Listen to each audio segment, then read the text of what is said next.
You're listening to the It's Only Rock and Roll podcast, and I like it. You're listening to the It's Only Rock and Roll podcast. I'm Don DiMuccio.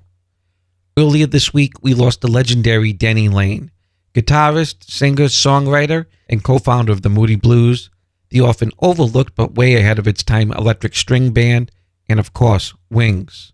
As a matter of fact, aside from Paul and Linda McCartney, Denny was the only constant member to remain throughout the band's entire run from 1972 to 1981. In 2007, I interviewed Denny for a profile I was writing on him for a local New England arts and entertainment magazine in advance of an appearance he was making at a nearby festival. And I thought the best way, and perhaps the only way, to pay proper tribute to this uniquely talented musician was to share that interview in its entirety. In it, Denny sets a lot of things straight, from why he left the Moody Blues to what really happened surrounding his departure from Wings. We started off talking about a solo album he was working on at the time. And bear in mind, this interview was not recorded for broadcast. It was done as a way to take audio notes to later be used for the article, so please forgive the low fidelity. But what should come through quite clearly is a man who was passionate about making great music, and from all accounts, that is what he was fighting to return to throughout his lengthy battle with an illness that inevitably took his life on December 5th, 2023. I know you're in the studio. I want to hear all about it. Tell me about Valley of Dreams. All right. Well, I'm about 3/4 of the way through this album. It's taken longer than we'd scheduled, but that's what happens always, you know. It's 14 tracks. They're all about my living in America, actually, for the last 9 years. They're all sort of based around the California Valley and the Vegas Valley. Okay. Or they're written in those places, I should say. Basically, the concept of the album is to do with, people who want to make it in any kind of business, or, just success stories of people that come to these places to try and make it, to be successable. So that's the theme. It's a sort of a concept album. So, we're having a lot of fun doing it, but like I say, I'm going to have to fit in some time in the next couple of months when I'm going to be very busy on the road to finish it off, because we're hoping for an October release. That's what we want. Now, who are some of the players you're playing with? Is this your standard road band or some special friends, guys you've called up? I don't have a standard road band. I've been working with various bands over the years, depending on what part of the world I'm in. In actual fact, one of the guys is Vinny Castaldo, is the drummer and the producer of the album. Okay. He's a New Yorker, and he's been living in Vegas for 20 years. He has a place called the Tone Factory, which is the studio we're working in. So, it's just kind of a localized thing. He overheard some of my demos via a mutual friend. In fact, my computer guy played him some of the demos, and he called me up and says, I want to do a deal. So it took a while, and then we finalized it, and there we are. How would you describe the styles on it? Well, there's a lot of guitar. I'm trying to sort of show off my sort of lead guitar side of me a little bit more than I have in a lot of other things that I've done. 'Cause, really in the Wings era, I was more of a rhythm guitarist, odd job man, really. But this is more, they're all my songs, and there's a lot of guitar and keyboards. I play keyboards and guitar as well. So, right. But generally, we're trying to bring in extra people to guest on it in a way. So, with Pro Tools these days, you can do that. You can send off stuff and, have other people work on your albums. And they can do it by email and never leave their house. Well, that's what I'm saying. But in fact, I just got in touch with Mike Pinder from the Moody Blues, and he's going to put some Mellotron on one of the tracks. So that's kind of a nice nostalgic touch. That's great. So I'm hoping to get more people to guest on it. But in the meantime, like I say, I'm just kind of finishing off the basics. Do you have a tentative release date? October-ish. Okay. But that's because I'm pretty busy with this Hippie Fest thing in August, and in September I'm doing a television show. So, it's not because, if I had the time, it would probably come out a lot earlier, but that's the way it is. I understand Django Reinhardt is one of your big guitar influences. Talk to me a little bit about the beginning and what got you into the whole deal, and who were some of your influences? Well, prior to, rock and roll, I was very interested in Django Reinhardt's style and gypsy music in general. I found out later in life that, I came from a gypsy background anyway, from my father's side. For some reason, as a kid, I was very attracted to all that, so that's why, probably. And Django being, the ultimate gypsy guitar player. And a friend of mine at school was a jazz guitarist, and I kind of learned a little bit of that style in those days. And then I went on to rock and roll, really, because everybody was into it, Buddy Holly, That'll Be the Day, was the first record I ever bought, I think, But I've been influenced by a lot of my sister's music, and that ranged from, from Mario Lanza to Johnny Ray to Frankie Lane and all those kind of, American sort of heartthrob singers that my sister was into. She had a huge record collection, and I kind of grew up on that, and then went into rock and roll, as I say, when Buddy Holly came around. Did you know right away that was what you were going to be doing with the rest of your life, or was it just... I don't... No way. I mean, I wanted to. I mean, I in school I joined a couple of bands. I mean, I was playing a bit of guitar because I'd started out... I was in a pantomime school as a kid, and I used to play and sing in the intervals between the two halves of the show. And that developed into getting invited to be a singer in a band at school. And then I kind of went and got a job as a trainee buyer in a huge musical department of a huge store, which was the Birmingham's equivalent of Harrods, if you know that store. Yeah, sure. So I was training, and I was there for about, I should say, about a year. And then I heard the Beatles, Love Me Do. And I thought, well, that's it, I'm going to turn professional. So I did. The band I had at the time, Denny Laine, The Diplomats, didn't want to move to London, so I thought I had to move to London to make it, In those days, that's where all the companies were, the record labels. So that's how the Moody Blues came about, and the rest is history, basically. Well, just rewinding to The Diplomats a little bit, did you not play a gig at the Plaza Ballroom with the Beatles? Yeah, I did, actually. I know that the two guys out at the Moody's had gone to Germany and met the Beatles. I'd sort of seen what they were doing in Germany, and when they formed the Moody Blues, they wanted me to go to Germany and carry on, because they knew there was work out there, And I'd heard all about these bands that were going out there, including the Beatles, who were doing well, and they were working hard, but, it was getting good exposure and stuff. But we decided to go to London instead, and not back to Germany. But no, that was the first time I'd ever met and played with the Beatles, was that. And I went sort of, in the dressing room, they were big then. Right. And I remember the revolving stage we were on first, and then about the end of our act, the stage turned around and pulled all the leads out of the speakers.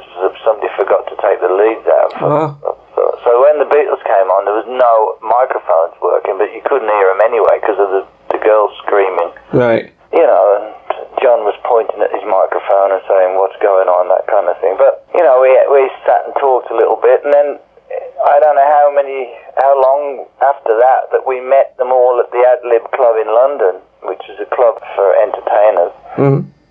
And we became friends, and then we invited them to our house, for a party one weekend, and then suddenly we were having parties almost every chance we could get, and we were in the clubs with various bands, and we kind of met them.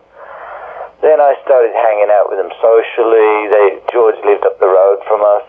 John Lennon, we went to John's house when he came back from Shea Stadium, and me and Mike Pinder went over there. Basically got friendly with them, as individuals. I used to see Paul in London a lot. I went to see Jimi Hendrix with him for the first time when Hendrix came over to play at the Bag of Nails. I went with Paul to see him. And we just basically, became friends who would hang out in the clubs and talk about everything. A little bit about the Moody Blues. Bessie Banks had the song on Redbird. I really don't know if it had any chart success, but obviously when you guys did go now, it just went internationally. Yeah. How'd you come to do the song? Well, it was because a friend of ours, a guy called James Hamilton, was an English DJ, went to America. I think he teamed up with Alan Freed or something. He was a friend of Alan Freed. And he came back with a whole suitcase full of singles, and Go Now was one of them. So we used to do a lot of these songs on stage. We added them to our repertoire. There's things like Steal Your Heart Away, Barefooting by Robert Parker, there's some James Brown stuff. Kind of obscure stuff that you couldn't buy in England, basically. Right. So we kind of added that to our stage set, and then after a while, people started saying, that's a really great song, that's going to, and you should record that, and and that went on for a while, and then finally we did go in and make it, became a hit, so there you go. How long after that did you leave the Moody Blues at that point? Well, the Moody's basically were on the road doing kind of every gig they could get, because we did an album, first album came out. It didn't get a lot of attention, but it got some underground attention, but it wasn't any chart success. And we got ripped off by our management financially, so we're all struggling to just survive by doing millions of gigs, and I wanted to go in the studio, and I kind of dug my heels in and said, if we don't go in the studio, what's the point going on? And I kind of amicably, went off and did my own thing, basically. And of course, they had to go in the studio then finally. I think they had one more album they had to do for Decca, and they ended up going in and doing something with an orchestra, and then it turned into Days of Future Past, and then that's the history for them. That's what happened. They found Nights in White Satin, and they went off and became successful, so I was happy about that. But was Justin Hayward and you ever in the band at the same time? No, he replaced me, and so did John Lodge replaced our bass player. John Lodge, the original choice for a bass player, but he didn't want to come down to London and leave I think he was in school or something, he was in college. So he ended up being in the band and adjusting, and then I did a gig with him. I had a band called the Electric String Band. I did a gig with him in London on the same bill, and then I didn't see him again for years. I mean, you never see people after you've sort of left. Right. Until many years later, I actually did an Irish TV show with Justin, and he sang Nights in White Satin, and I sang Go Now. It was quite a fun experience, and we sat and talked all day, Right. Good fun. So after that, I put a single out called Say You Don't Mind, which was kind of an idea of the direction I was going in. It was like a folk rock trio with 4 string musicians from the Royal Academy of Music, and that went on for about a year. I did that at the Jimi Hendrix show. Paul and Leonard had seen me doing this, and the word got around that was my new thing.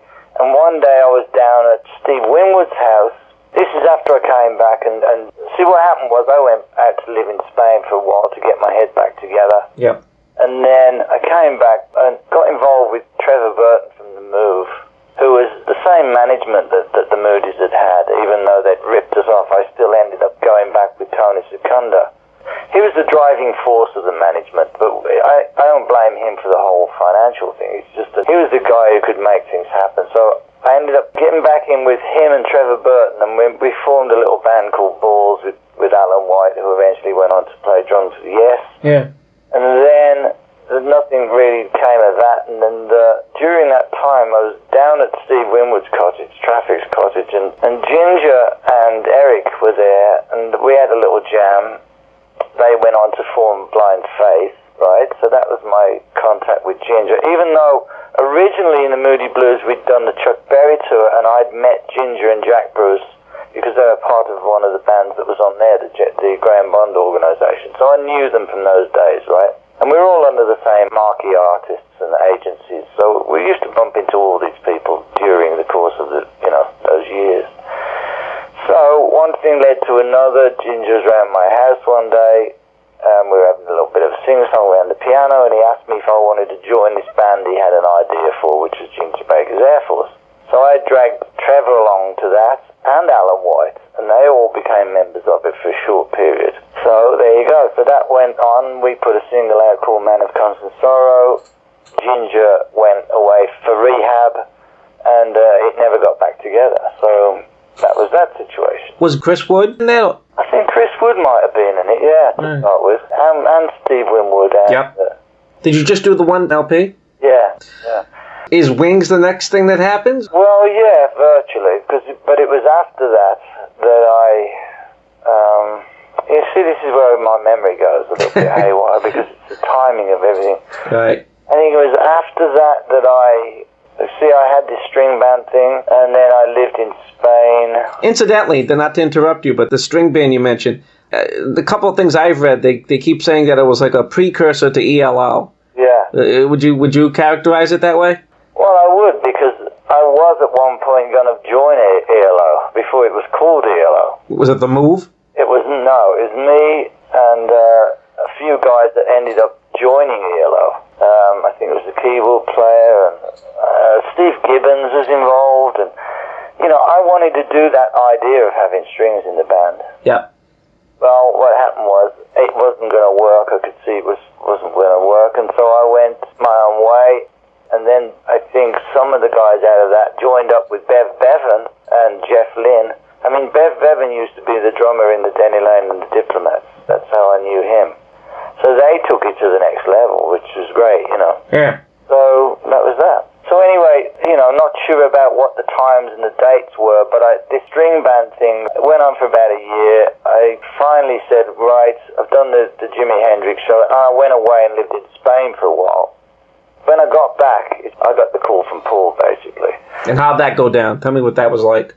Well, he was very impressed by the Jimi Hendrix show. I mean, it went down really well, but it's because I was doing something, a little bit, I don't know, out there, I was testing the water with a new idea, basically, and it worked that particular night really well. Even Hendrix commented on it and said, yeah, great, good ideas, Gave me a compliment on my guitar playing even. So, I knew I had a good thing, but it was so expensive to keep going, and also the guys in the band were working all over the world doing classical recitals, Yeah. They were all soloists from the Royal Academy.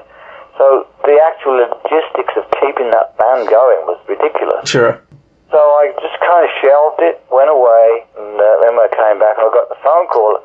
I was actually living in the office at the time. I was living in one of the rooms at the back of our office in Mayfair, Wow. And I didn't have any dough. I was just kind of thinking, what the hell am I going to do? Because, we never made money out of the Moody's, like I said, so I was kind of struggling financially.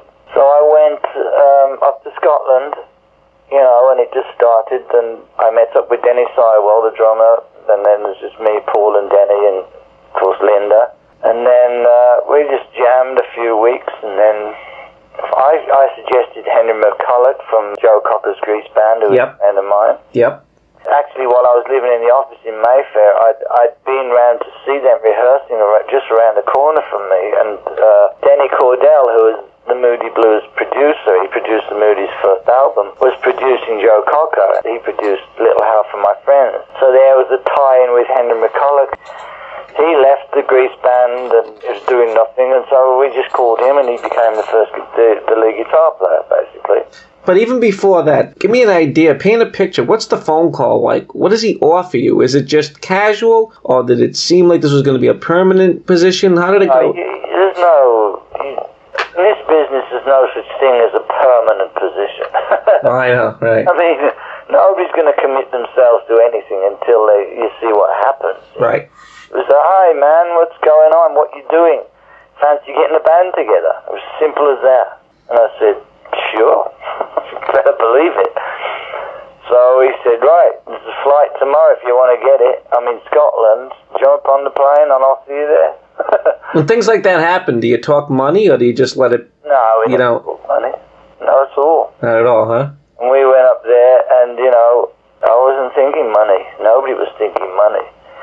And all I got was some, expenses for I don't know, just your expenses paid, And then later on, of course, when we got going, we started talking deals, Yeah. So now this would be after Ram? Was what? Sidewell had played on Ram, the drummer on Ram. That's why he got the job.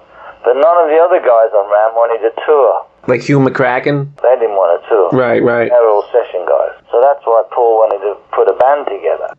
So what happened was Denny stayed, and Paul had called me because he knew me, and because he knew I was into doing new stuff. I was kind of totally open to try stuff, and he also knew that I wouldn't be intimidated by him because of him being a Beatle, And he knew he could work with me because he knew me, and I was not about to sit around and just be his yes man, and that's what he wanted. Did you feel that kind of that give and take that him and Lennon obviously must have had over the years? Did you feel like he was looking for a replacement for that as well? Oh, yeah. I mean, Paul's the first to admit, that he liked to work with Lennon because Lennon sort of leveled him out, He toughened him up, and he kind of balanced out Lennon's personality too, That's why you get songs like, I've got to admit it's getting better, and Lennon saying it can't get much worse, Right. You know what I mean? There's that thing. Well, tell me how you fit that bill. Give me some examples of where you did that.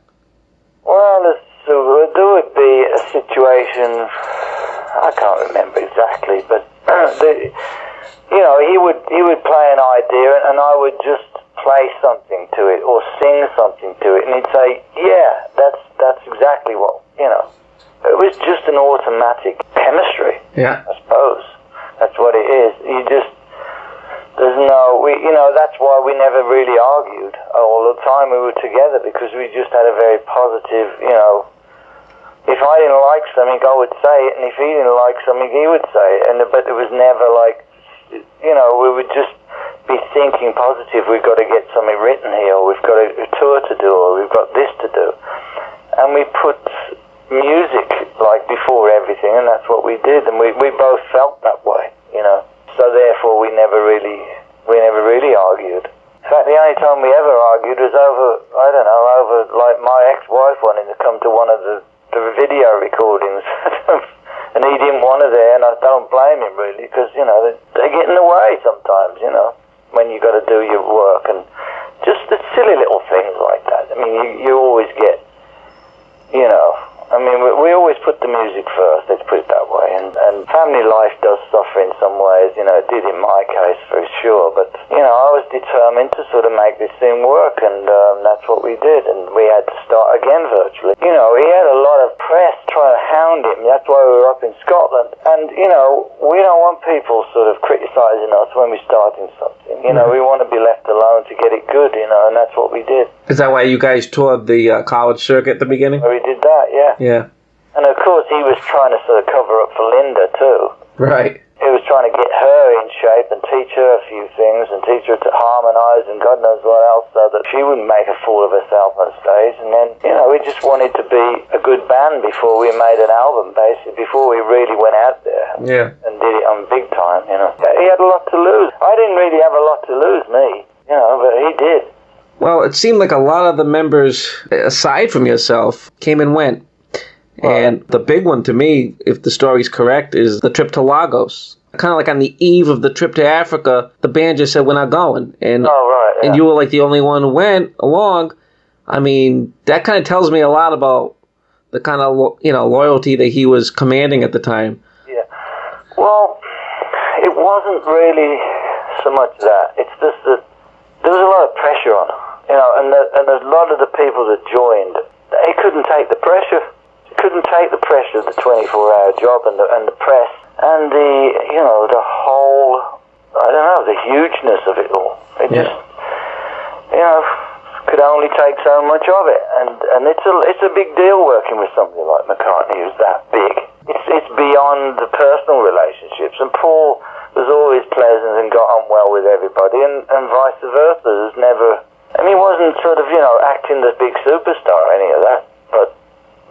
In the public, when we became public, the pressure on everybody else is pretty much, and it kind of wore you out, just be around it, and that's one of the reasons I left, to be honest with you. You want your own identity after a while. Sure.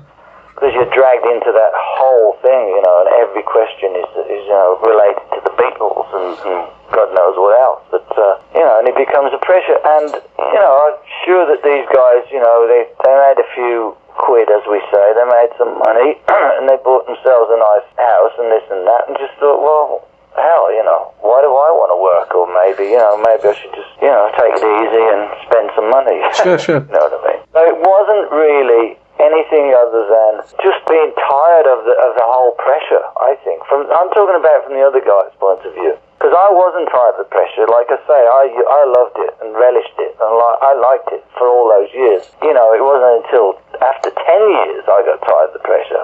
That's a hell of a run, no matter which way you look at it. Yeah, but I was enjoying it. I was making music, and I was enjoying, you know, Paul and Linda's company. I liked them. They were great people to me. They were like family to me. Right. You know? The great live album, Wings Over America, I don't know why that's never been reissued. Right. It's such a killer 3-record set. And there's a couple of tracks that you participate in vocally. Yeah. And I love your version of Richard Corey. Oh. Why that? Oh, I don't know. I did it for a laugh one day. Paul wanted to do an acoustic set. In fact, I think it might have even been my idea for him to do an acoustic set. I don't remember. But I was into the folk music and all that, and we all were, you know. You got to remember, we all come from like some kind of Irish backgrounds, you know, where our ancestors were all kind of folky type musicians, you know. And we wanted to do a little folk type set, and I knew or had met a girl called Beverly Martin, who married a singer called John Martin, who was friends of Paul Simon. Yep. And he had been in their apartment one day, and I think I was there listening to them running through some songs, and I think that was one of the songs was Richard Corey. Yep. Anyway, I ended up learning it, and I used to do it, you know, for, you know, at parties or whatever, you know. And I sang it one day to Paul. He says, "Oh, stick that in the set." So we did, you know. But getting back to the Band on the Run situation, Denny Sywell had already decided he wanted to go back to America because he was kind of, you know, homesick. Yeah. That's what happens again with if you've got American people in the band, you know. Same with Joe English, you know, after him. But he went back to America, and it was Henry who was supposed to be coming to.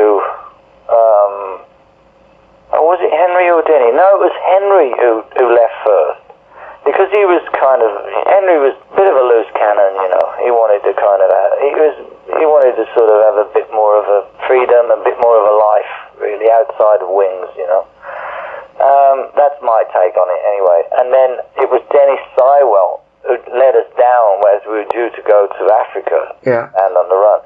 He suddenly, at the last minute, says, "Look, I can't do it. I've got to go back to America. I'm homesick, blah, blah, blah." So that was that, but it ended up just being me and Paul and Linda, so we made the best of it. In actual fact, Ginger Baker was there.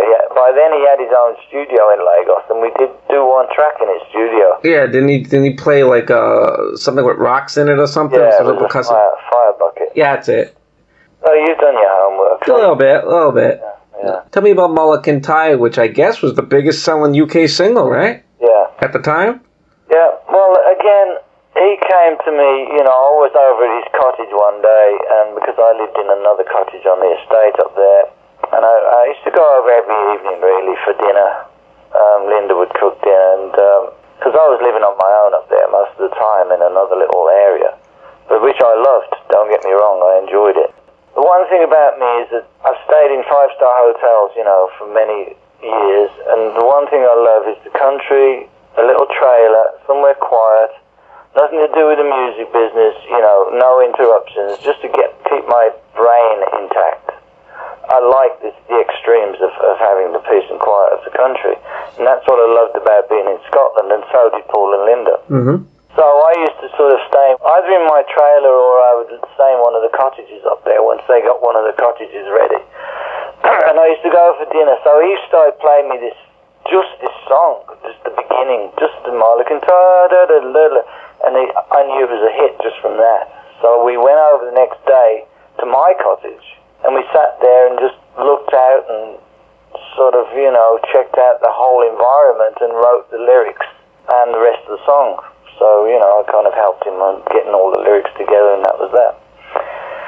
So, and it was a huge hit. We had a big Christmas hit with it, and I think it was the biggest selling hit until Live Aid kind of came along, the Bob Geldof thing. And that was that. And yet it didn't make any business in the United States. No, I know. Ironic, huh? Well, that's because it was bagpipes, and it was synonymous to Britain, you know, and the big sort of Scottish heritage and, you know, that sort of thing. The Brits lap all that stuff up. Oh, yeah. And you had co-writing credit? Yeah, I did. Was that the only song you guys wrote together? No. That you got credit for, anyways? Well, no. We wrote a lot of songs that I was... Let's put it this way. This is what I'm sure used to happen with Paul Paul and John, and I know it did for a fact. If somebody came to you with a song which was like mainly their song, and you helped them with it, it would still be their song really, but I would just get a small percentage. That's the way it worked with a lot of songs that he wrote that I helped him with. When it came to songs that I wrote, like Time to Hide, I would just use them for publishing. He wouldn't take any money off the songs that I wrote. But if he added to one of the songs I wrote, like he did No Words, for example, which was on the Man on the Run album, he would get a percentage of that. But it wouldn't be like a 50-50. It would depend on your input to the song, Right. That's how it would work generally. Well, now the part that you probably dread talking about. I know what you're going to say. Yeah, of course you do, because you've probably heard it 1,000 times. But the only thing I want to get is, I've heard a lot of what I would imagine is false information, right? Yeah, it's not wrong either. It's false information. Of course. A lot of it. So this is a forum to just totally set the record straight, which I'm sure you've been able to do before, but for the purposes of this interview, All right. once and for all, what happened? Well, for the rumour that I needed the money to buy drugs is a total load of bollocks. Because I was never a drug addict, that's the first thing. I might have been done for a small amount of marijuana in the 70s, but that was my ex-wife's before we were married, and she was American, so to stop her getting thrown out the country, I took the rap. But apart from that, we were never into all that stuff. I mean, we used to smoke. I don't even want to touch upon No, that. but That's irrelevant. I mean, band-wise, what happened? What went wrong after 10 years? Band-wise, I decided I wanted to leave, and it was for many reasons. It wasn't because I hated the McCartneys in any way, shape, or form, which some people seem to think we had a big fallout, which we didn't. One of the reasons was tax reasons. I had to live out of the country for tax reasons, because although Paul was paying the British taxes, which is phenomenal, and even to this day you wouldn't believe how much tax well-paid people have to pay. So I had to leave the country to do that. That would have created some logistic problems, a lot, in fact. And also, I wanted to do my own thing too. I wanted to I'd been working on a solo album, and I wanted to put that out. He got busted in Japan. That meant we couldn't tour for a while. Mm-hmm. And although I wanted to tour, I found it very difficult to go out and follow Wings. I mean, people didn't want to know, really, Because although I had a name with the Moody Blues and the Wings, I didn't have a name as a solo artist. And I needed to build that up. And I still haven't really completely done that, if you know what I mean. It takes a few years. No, of course. To get back in gear. So that was one of the reasons. The reasons I sold some of the writing back, and it was only on the material that he'd basically written, and I had helped him with. It was a small percentage that I sold, back. So I could get some money to live on, basically, to go and live in Europe and start again. That's all. Because I wasn't exactly, I mean, we might have been living well, but I wasn't exactly like, there's no way I was as well off as McCartney. Top, yeah. So, I mean, it wasn't in my interest to stay in England, all that kind of thing. But, after the initial period you have to come out, I went back and I still got done by the tax man. I still got done.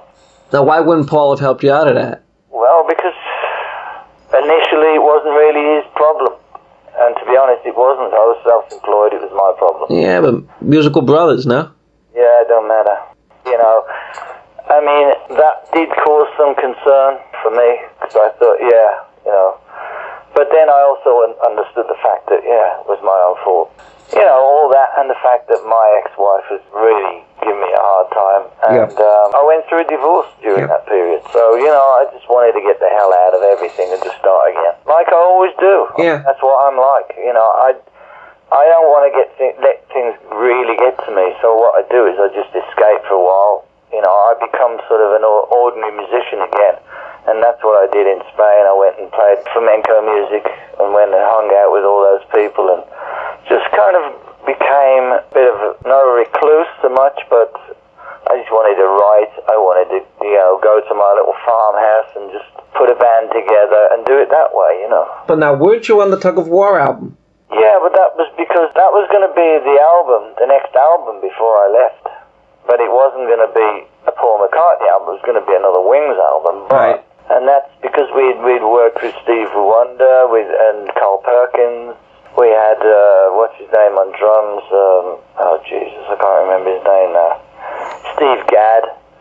So all those tracks were done as a Wings album? They were initially. So, well, you know, you don't think of it as anything else if you're still together as Wings. Right. So we did that with the idea of it being a sort of a union between, you know, people that we admired and us.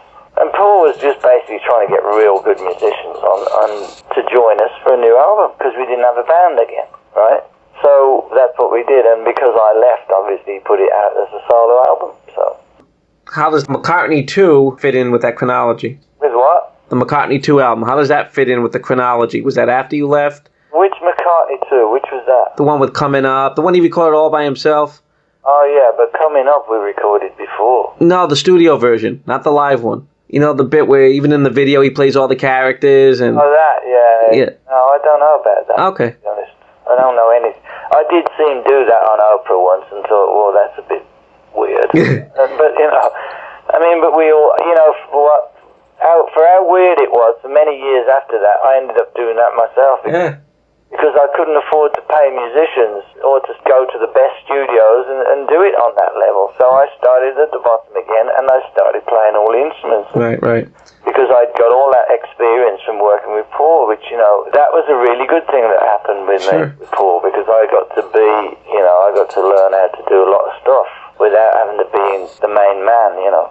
I just want to address real quick, I've heard that you've been sandbagged a couple of times in interviews. And I'd like to get your take on that and set the record straight. There might have been an incident with The Sun. Oh, The Sun newspaper? Yeah. Well, once again, I was going to do a book, right?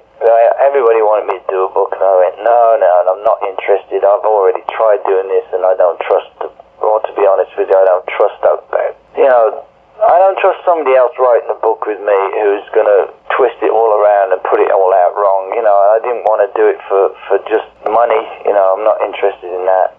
But this guy came over at, you know, the request of one of my friends who I'd done a lot of the work with in the past. The recordings that I just told you about. A guy called Brian Adams, not the real one, but the other one. Yeah. Had hooked up with this guy and sent him over to Spain, and what happened was he was supposed to be doing a little article for a newspaper which wasn't determined to be The Sun yet, but it was just going to be a preview to a book, right? And he was supposed to be helping me with this book, and I didn't really know him, but I took the word of this Brian Adams that he was okay. I sat down with some tapes and I talked about my life in general, and then off the record he asked me a couple of weird questions about the bust in Japan, and I did say, you know, Paul was being stupid, you know, blah blah blah. I don't remember exactly what I said, but off the record, and he stuck that in on the article and said, you know, basically he doesn't care what I think, he just went ahead and did it to get money. Yeah. And they sold the thing to The Sun. Well, once I knew it had been done, they asked me to do, I thought it was coming out, but I didn't know he was going to put that in there. I thought it was going to be a nice little article about me and my relationship with McCartney. So I did an ad, and I know this is what you're talking about. Because I did an ad, and I said, I'll tell you about my life, you know, with the McCartneys and blah, blah, blah, next week in The Sun, whatever it was. And I said it quite pleasantly and this and that. What they did, and I didn't find this out until a year later, is they overdubbed somebody else's voice saying the same thing that I said, but much harsher. So it sounded like I was really pissed off, right?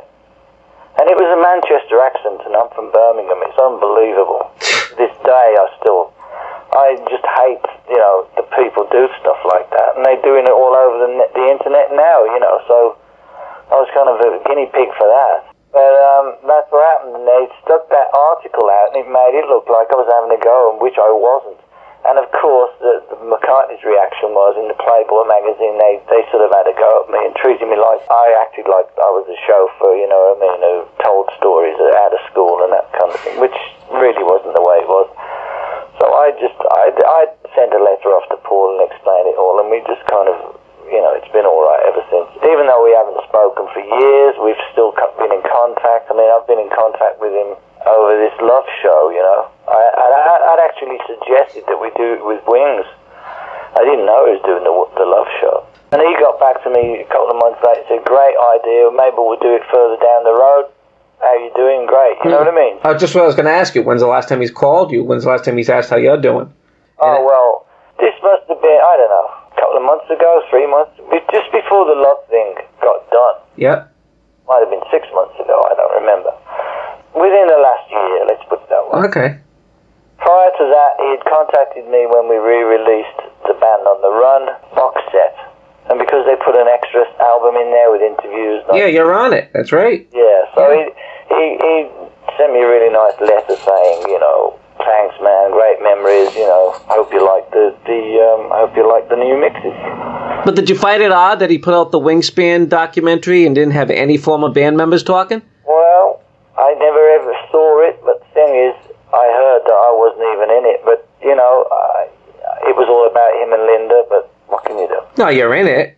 I'm not talking in it. No, nobody is, but him. Contacted to talk in it, so I just the spin he wanted to do with it, I suppose. Yeah. What am I supposed to say about that? You know? No. Well, last question. What's your future plans?